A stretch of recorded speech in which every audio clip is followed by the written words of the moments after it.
Hello guide, biology से related one-liner question लेकर फिर आए हैं। पहला क्वेश्चन, क्लोरोफिल कहाँ स्थित होता है? तो क्लोरोफिल जो प्लास्टिड है उसमें क्वांटोसोम पाया जाता है, उसी के क्वांटोसोम में क्लोरोफिल के अणु पाए जाते हैं। दूसरा क्वेश्चन है, यूरेसिल नामक पिरिमिडीन बेस किसमें पाया जाता है? तो दोस्तों यूरोसिल आरएनए में पाया जाता है, जबकि यूरेसिल के स्थान पर थायमीन डीएनए में पाया जाता है। तो ये इस तरह से एक अंतर भी आप लोग जानते रहेंगे। ऊतकों का अध्ययन क्या कहलाता है? उसको हम औतकी या हिस्टोलॉजी कहते हैं। ऊतकों के अध्ययन को हम लोग हिस्टोलॉजी कहेंगे इंग्लिश में। पौधों की लंबाई में वृद्धि किस ऊतक के द्वारा होती है? तो उस ऊतक का नाम है apical meristem. Cambium, cork cambium किस प्रकार के ऊतक के उदाहरण हैं? ये लैटरल मेरिस्टम के उदाहरण हैं। द्वितीयक वृद्धि यानी सेकेंडरी ग्रोथ किसके विभाजन से होता है? तो दोस्तों कैम्बियम, कार्क कैम्बियम याद रखना है सेकेंडरी ग्रोथ का कारण, जिसके कारण काष्ठीय पौधों में या जिम्नोस्पर्मिक प्लांट में एनुअल रिंग बनती है। पौधों में भोज्य पदार्थ किस ऊतक में एकत्र होता है? तो पैरेन्काइमा में। सनह्याम जूट प्राप्त होता है फ्लोएम से प्राप्त होता है। दृढ़ता प्रदान करने वाले ऊतक कौन कौन से हैं? स्थूल कोण ऊतक, दृढ़ोतक, जाइलम, ये तीनों हैं। नाशपाती जब हम लोग खाते हैं तो उसमें कुछ भाग कठोर होता है, किरकिराहट की अनुभव करते हैं। किसके कारण करते हैं? उसका नाम है स्टोन सेल। अगला है जलरंध्र या हाइडाथोड कहते हैं। ये क्या है? यह एक प्रकार की जल स्रावित करने वाली ग्रंथि है जो पादप में पाई जाती है।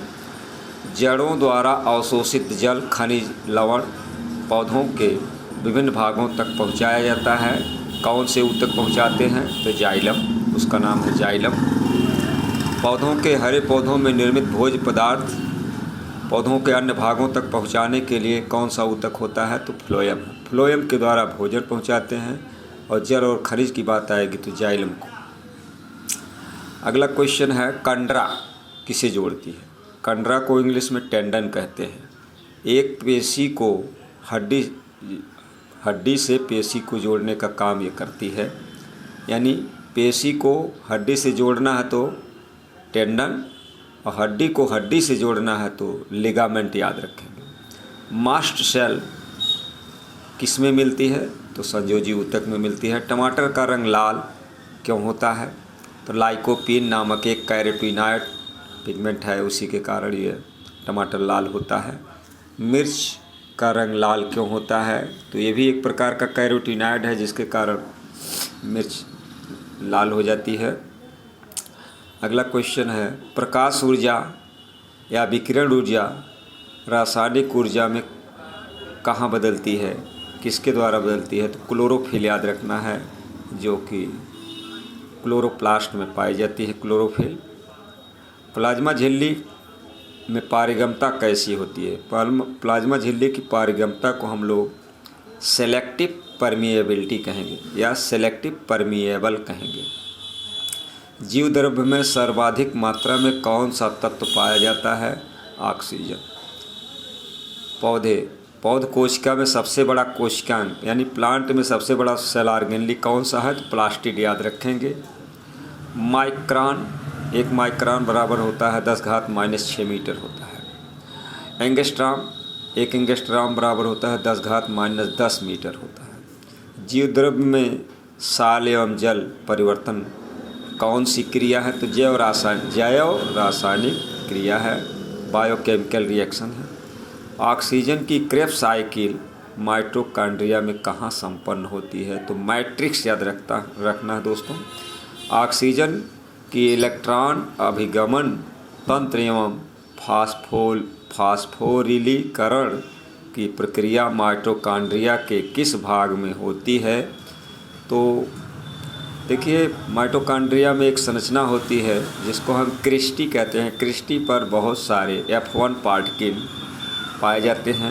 F1 पार्टिकल को हम ऑक्सीसोम भी कहते हैं और यहीं पर ये सारी क्रियाएं होती हैं।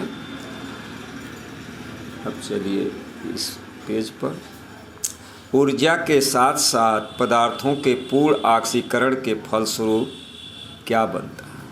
देखिए चाहे ग्लूकोज टूटता है, यानी जब ऑक्सीकरण की क्रिया श्वसन के दौरान हमारे सारी कोशिकाओं में होती है तो कार्बन डाइऑक्साइड और पानी बनता है।